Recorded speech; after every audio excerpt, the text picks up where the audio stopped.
There's been some talks of a Caribbean plume and a Caribbean jet stream. I've not heard of that one myself.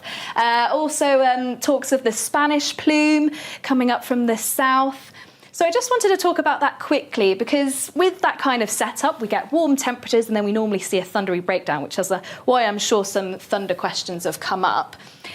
Now, what these kind of media outlets tend to look at, they look at what some free websites that you can get, and they tend to look at, for example, this is from Weather Charts, they tend to just look at one model run. And if you're part of our Met Office audience, you know that we don't really do that at the Met Office. We don't just look at one model output. We tend to look at a few different models.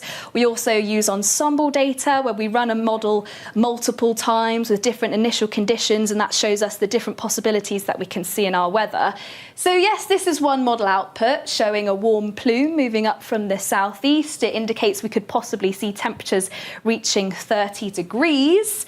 However, this is just one output, and actually, if we take a look at a few more, so this is some ensemble data, this is what we call postage stamps, so we run that model over and over again and it shows us the different possibilities. And yes, there are some. Taking a look at the first four here up in the top left, you can see that some are indicating a warm plume moving up across the southeast, some even stretching further into northeast England, and yes, that could bring the possibility of temperatures high 20s, low 30s, and eventually even some thunderstorms as a result of that warm, humid air.